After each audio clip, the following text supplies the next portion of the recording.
மக்களே இன்னைக்கு மகாநதியில பார்த்தீங்கன்னா, விஜய்ட்ட வந்து காவேரி வந்து பேசினாங்க. ஸோ அது ஆட்டோலேருந்து இறங்கி வந்ததுக்கப்புறம் விஜய் வந்து நேரா போய் நிப்பாரு, அவங்க கேட்ட தொறக்கும்போது. ஸோ என்னடா அப்படின்னு பார்த்தா, விஜய் நிக்கிறாரு. காவேரி வந்து ஆப்போசிட்ல நிக்கிறாங்க.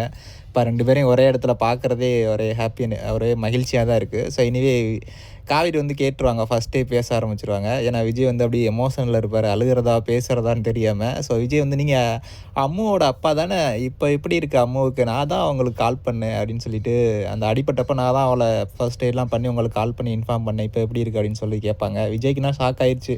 என்னைய பார்த்துமா உனக்கு ஞாபகம்லாம் வரல அப்படிங்கிற மாரி இருந்துச்சு. ஸோ நம்மளுக்கு அந்த மாரி தான் இருந்துச்சு. விஜய் பேர கேட்டோனயே உனக்கு ஃப்ளாஷ்பேக்லாம் ஓடுச்சம்மா. நேரயே வந்து நிக்கிறாப்புல. அப்போவா உனக்கு எதுவுமே கொஞ்சம் கூடவா தோணல அப்படிங்கிற மாரி இருந்துச்சு. ஸோ எனிவே அதுக்கப்புறம் காவேரி அம்மா வந்து, "நீங்க எதுக்கு இங்க வந்திருக்கீங்க? அதெல்லாம் ஸ்கூலோட வச்சுக்கிறணும். இங்கேலாம் வந்து எதுவும் பேசக்கூடாது" அப்படின்னு சொன்னப்ப நம்மளுக்கே ஒரு மாரி ஆயிடுச்சு. ஏன் அவங்க ஹஸ்பண்ட் அண்ட் ஒய்ஃப கூட இப்படி பேச விடாம இவ்வளோ ஃபாஸ்ட்டா அவர வந்து திட்டி அனுப்பி விட்றீங்களே அப்படிங்கிற மாரி இருந்துச்சு. ஸோ அவங்க வந்து காவேரி அம்மா வந்து கேட்ட அடைச்சுட்டு வீட்டுக்குள்ள போயிட்டு காவேரிட்ட சொல்லுவாங்க. இந்த மாரிலாம் பேசக்கூடாது. ஸ்கூல்னா ஸ்கூலோட வச்சுக்கணும். இங்கேலாம் வந்து பேச விடக்கூடாது. அப்புறம் டெய்லி ஏதாவது ஒரு காரணத்த சொல்லி இங்க வந்து பேச ட்ரை பண்ணுவாங்க அப்படின்னு சொல்லிட்டு, தனியா காய்கறி வராத மாரி வாங்கிட்டு வாங்க வாங்க வந்து விஜய்ட்ட வந்து மன்னிப்பு கேட்டுக்கிட்டு இருப்பாங்க. கொஞ்ச நேரம் அங்க பேச விட்டுருந்தா நல்லா இருந்திருக்கும்ல அப்படிங்கிற மாரி இருந்துச்சு.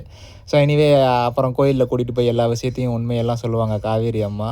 அப்பதான் விஜய்க்கு வந்து தெரிய வரும். நம்மளையும் இறந்துட்டாங்கன்னு அவங்கள்ட்ட சொல்லி வச்சிருக்காங்க போல இருக்கு அப்படின்னு சொல்லிட்டு. ஸோ எனிவே வர எபிசோட்ஸ்ல காவேரி அண்ட் விஜய் அவங்க 2 பேரோட இது சீன்ஸ் மட்டும் கொடுத்தாலே சூப்பரா இருக்கும். இடையில அம்மு குட்டி காவேரி வேற சூப்பரா இருக்கு. ஸோ எனிவே இனிமேல் வர்ற எபிசோட்ல அவங்க 2 பேருக்கு மட்டும் சீன் கொடுத்தாலே நல்லாயிருக்கும் அப்படிங்கிற மாரி இருக்கு. ஸோ பாப்போம் என்ன பண்ண போறாங்க அப்படின்னு சொல்லிட்டு.